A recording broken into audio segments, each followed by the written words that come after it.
For the 90th time, the golf world turns to the Masters tournament, where history, pressure, and the green jacket are all on the line. Welcome to the Toss-Up. I'm your host, Luke Brenneman. And this year with the Masters, there's no Tiger Woods, no Phil Mickelson, but no shortage of storylines at Augusta National Golf Club. Can Scottie Scheffler take control once again? Who's next to chase history after Rory McIlroy's masterpiece? And which contenders will rise on golf's biggest stage? The tradition, unlike any other, starts right now. Let's toss it up.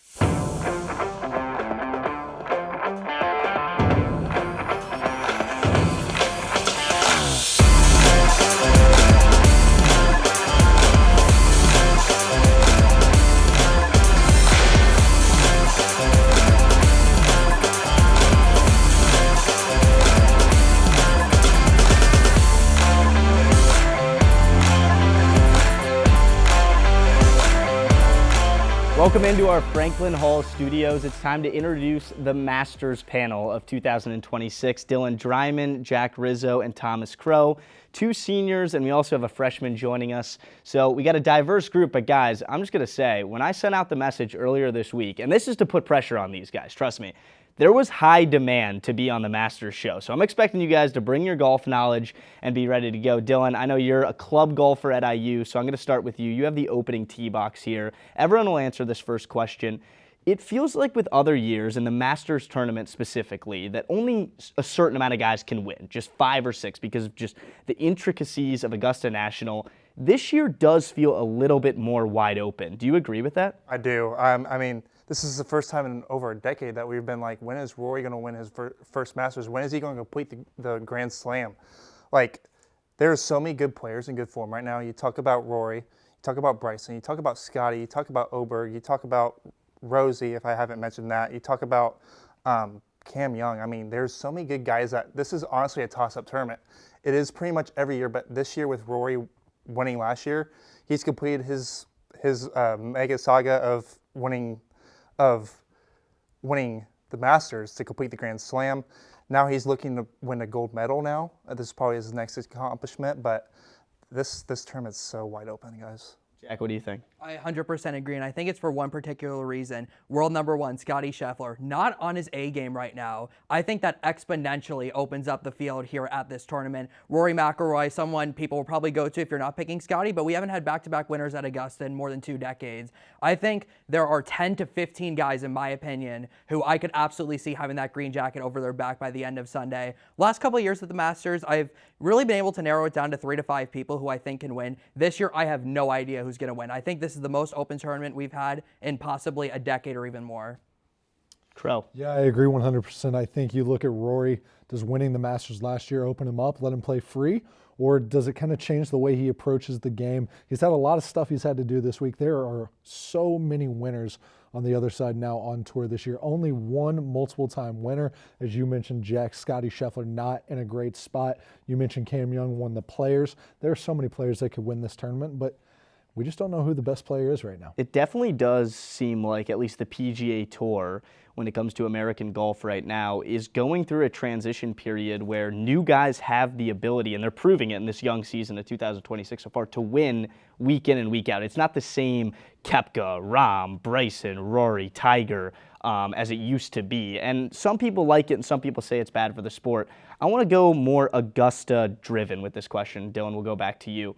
Give me your bold prediction for this week, whether it's a collapse, someone who that we'll be talking about, maybe not winning, but a hot take that is a big storyline come Sunday. Well, Rory McIlroy won it last year. It would be the most Rory thing ever to all these years in the past, struggling to find that Masters win.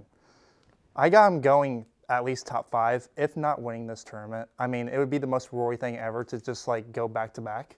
After all these years of just being just make it look easy. Yeah, make it look easier. I'm like, dude, why can't you do that years ago?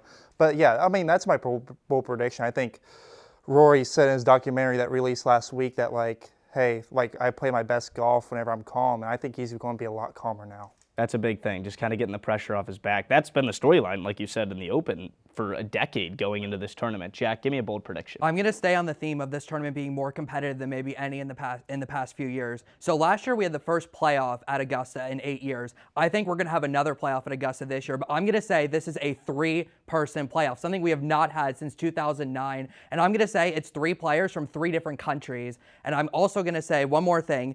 This will be the first time in over a decade that the winning putt will be made on 10, not 18 at Augusta this year. Wow, so we're not only diving into a playoff, we're going more than 2 guys in the playoff, and we're going to play more than just the final playoff hole in that playoff if we're going to get to 10. Thomas, And bold prediction? I think 3 different countries was involved in that as well. Oh, shit. I can't even keep up. There's a lot going on in that prediction. I'm going to go that you mentioned that Phil and Tiger, not in this tournament. I think kind of the old guard might be moving on a little.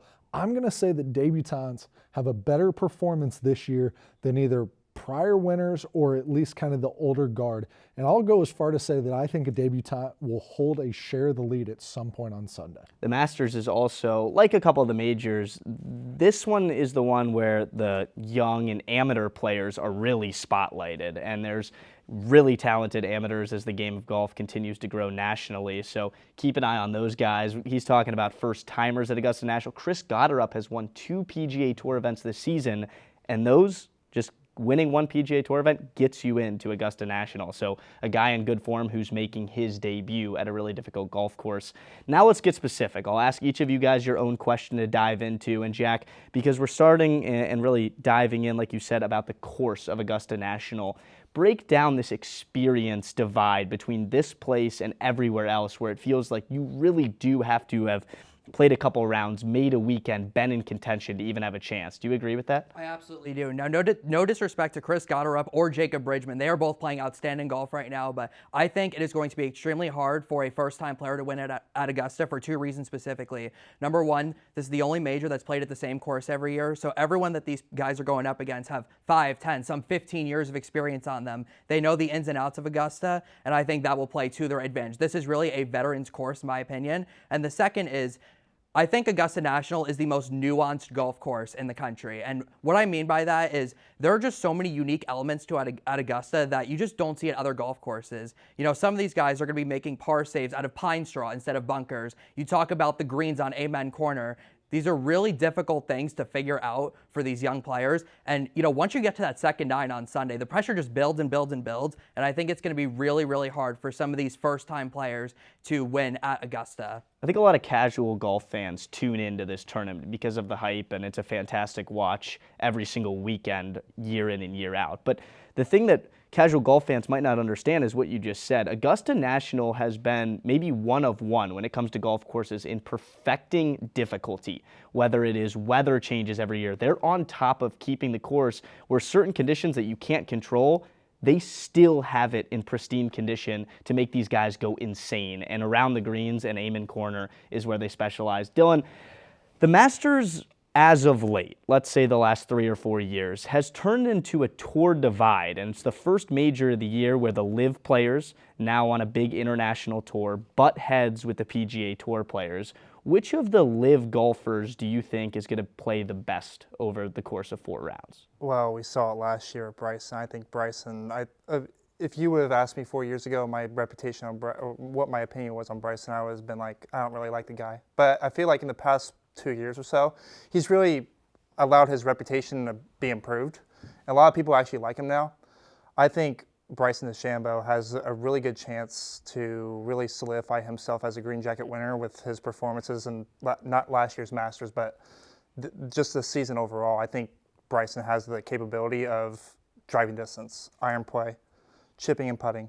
I mean, chipping and putting is that wins you the golf tournament in my eyes. So I think it's going to be Bryson. As the tour has gotten longer, as in driving distance seems to increase by just a plethora of yards year in and year out, Bryson was the one a couple years ago that called Augusta National a par 67, saying the course was short for him. He went out and played the worst major of his lifetime, but since then, like you mentioned, last year he was actually in the final pairing with Rory McIlroy, played 5 over in that final round, and just wasn't really there on the leaderboard come Sunday. But he has played 3 solid rounds for the past couple of years at Augusta. Jack, we'll go straight to you for this one. When you dive into the intricacies of this golf course, is there a part of it where you think the tournament can be won or lost when it comes to a stretch of holes? I'll go for one hole specifically. I'll talk about the par 3 12. This has been a hole that has cost so many golfers a green jacket. I think of Jordan Spieth in 2016 having a quadruple bogey on 12. Maybe there would have been no return to glory for Tiger if Francesco Molinari hadn't messed up at 12. I think this par 3 12, it's the shortest distance out of any hole at Augusta, but I think it's also the most deadly. It has the shallowest green. It's something that could really cost anybody, I think, at Augusta. That bunker in the back has had many golfers fallen victim. And I promise, we got to address the biggest storyline. The #1 player in the world, the guy who seemed like nobody could beat him a couple of months ago, and a newborn baby 10 days ago, slices his hand open, making dinner in the offseason. Scottie Scheffler is the favorite. Thomas, break down his game. Should we be concerned about the recent struggles and family stuff going on?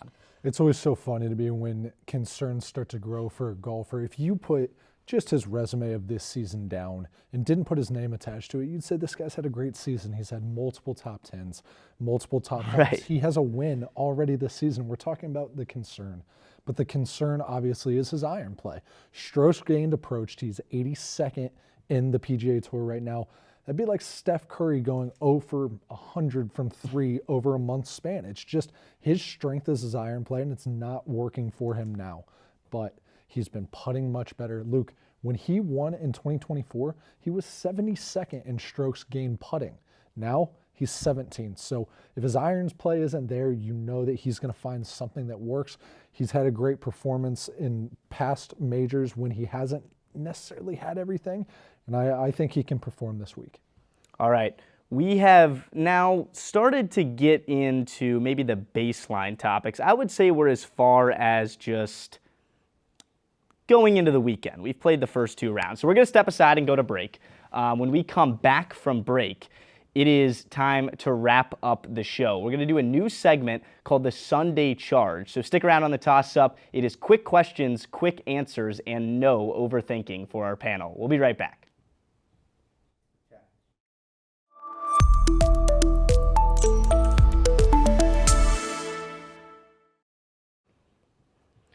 Thanks for sticking with us tonight on the toss-up. It's the Wednesday before the Masters. Opening round starts tomorrow morning, and it's time for a new segment that we do once a year on this show called Sunday Charge. I'll ask the panelists questions that all of them will answer the same question, but they'll be quick-hitting answers on very specific topics. I want to start with a topic that's kind of unfortunate for everyone, Dylan, and this is no Tiger and no Phil this year. Does that hurt the excitement level of the Masters, or maybe is golf just going through a transition where we got to move on? It's a little bit of both. I mean, it's a sad time for all of us, like the whole entire golf world. I mean, Tiger's not here, Phil's not here. Like, it's the old ties are getting old, and Tiger, hoping to come back this past Masters, and about a week and a half ago, crashes his car. So I just hope that Tiger gets okay. Jack. Yeah, I think from an emotional aspect, absolutely. I mean, these have been the two faces of golf for the last 2.5 decades. But from a competition perspective, I really don't think so. I think that there are so many players who have bypassed them over the last couple of years. I still think we're going to have a great tournament, but it will be unfortunate to not have two of the most familiar faces in the game not at Augusta this year. Thomas, get a little bit more specific for me. I know that everyone wants Tiger and Phil to be there. That's the reason that I love watching the first round, because it's like, can they just hang in there and give me something to watch on the weekend, like we saw with Tiger a couple of years ago, where the impossible happened, Phil at the PGA Championship. But the game of golf, yes, we've moved on from them when it comes to playing in every event. Phil goes to the Live Tour. Who's going to be the new face of golf that's not Scottie Scheffler? Because he's on a Tiger-like run right now, and just because he's had a slow start to the season doesn't mean he's done yet. Who needs to step up to fill that void where we have numerous guys where you're turning on your TV just to watch them play golf every weekend? Yeah, I mean, Rory obviously is still one of the best players in the world. This question I think would be really easy if Bryson didn't go to Live. I think Bryson was going to be the face of golf. Obviously, he needed kind of a personality change. So I'd say at least during major season, I'll go Bryson, but it's a little bit harder to tell on the PGA Tour. I love that answer. The U.S. Open was just electric when Bryson was pumping the putter and ended up winning at Pinehurst. All right, let's go back to the quick hitting ones. Dylan, driving distance or putting, what matters most this week? I I feel like driving distance is really, really good on any other course on the PGA Tour, but there's something about Augusta. Yes, you can drive it well. Yes, you can play irons well. But if you're short game, if you're not making putts, I think there's going to be double-digit under par, like final round score. You have to make putts at Augusta because those guys that can putt, they're going to putt and they're going to win. If you can't putt, you're not going to win. Jack. I 100% agree. Putting, these greens are so complex. You have to know how to play the greens if you want to win it at Augusta. I think putting is way more important than driving. You could drive all you want, but you really have to putt, make pars, make birdies if you want to win at Augusta. They say you drive for show, you putt for dough. Thomas, do you agree? Yeah, I'm actually going to go the opposite way. Okay. Not even driver distance. I just think the fairways are going to be so firm because they've had such a dry winter, such a dry couple weeks leading up to this tournament. If you can keep it in the fairway, you're going to get so much extra roll down it. Some of these guys are going to have short irons into these par fives. This year, the weather looks great too, which is another reason to tune in and be excited about it. Someone that we don't like this week, I'll go back to you for this one, Thomas. Not that, we're rooting against, but you just don't think is going to show up, and maybe a big name here that might just be a fade. Yeah, a guy that has had pretty good odds in some of these sports books, and someone who has won majors before, it's Justin Thomas. But I just think coming off the back injury, he hasn't had great success at Augusta prior. He's missed 2 of the last 3 cuts in the tournaments he's played there. I don't see Justin Thomas putting up numbers this week. Jack. I'm going to stick to what I was talking about before and go with one of these rookies who I think a lot of people are hyping up but maybe shouldn't be. I'm going to go with Jacob Bridgman. Again, I just think it's so hard for rookies to win at Augusta, and I just don't think that 2026 will be the year that somebody finally wins one. Jacob Bridgman, number 1 in FedEx Cup standings points right now. That's the entire tour calendar's points combined. So that is a hot take to say that the guy playing the best golf on the whole tour, Thomas. And putting. Yeah. Which you just said wins Augusta. Oh, here we go.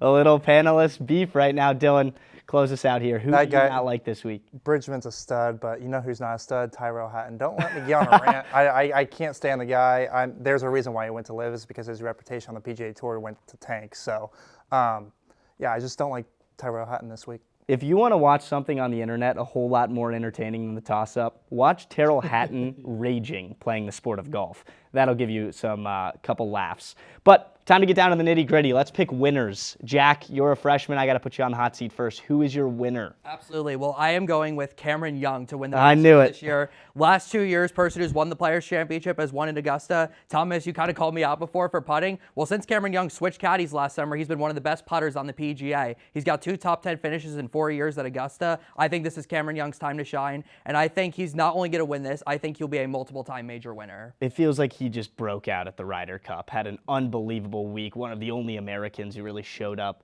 at Bethpage Black over the summer. Dylan, give me a winner. I think I said this last year, but his time has come. It's Ludwig Oberg. His game is just so, it's not boring like Xander Schauffele. I think Ludwig Oberg is going to either, I don't know if it's going to be the Masters, but at least in this major run, he's going to win a major in these 4 events. It's for me, it's Oberg. He was right there last week in Texas. Typically, guys who play in that event and have success play well in the big dance, which is Augusta National. TK, your winner. Yeah, I mean, I had 3 guys I put down. One of them was Oberg, who has already been taken. Kind of my dark horse was Jacob Bridgman, but I'm not going to say that because Jack's already told me it's not going to happen. So last year, all I did was overthink and tell you guys that Russell Henley was going to win. I'm not going to overthink this year. I think Scotty Scheffler's going to win his 3rd green jacket in 5 years. 6-1 odds. That's the best odds you can get Scotty out of the golf tournament in a long, long time. And I know I'm the host of the show. I'm not an expert like these guys, but the Masters is one thing that I love.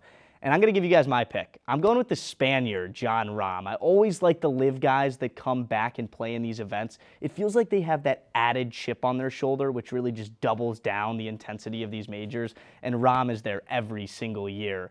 With that being said, that's going to do it for us tonight on the toss-up. The stage is set at Augusta National. The fairways are ready, and the pressure is building with a green jacket waiting. A big thank you to our panel for a fantastic discussion. Be sure to follow IUSTV on social media for more coverage and full episodes on YouTube. Who will rise to the top of golf's biggest stage? Thank you for tuning into the toss-up. For everyone behind the scenes, I'm Luke Brenneman. We say so long and good night.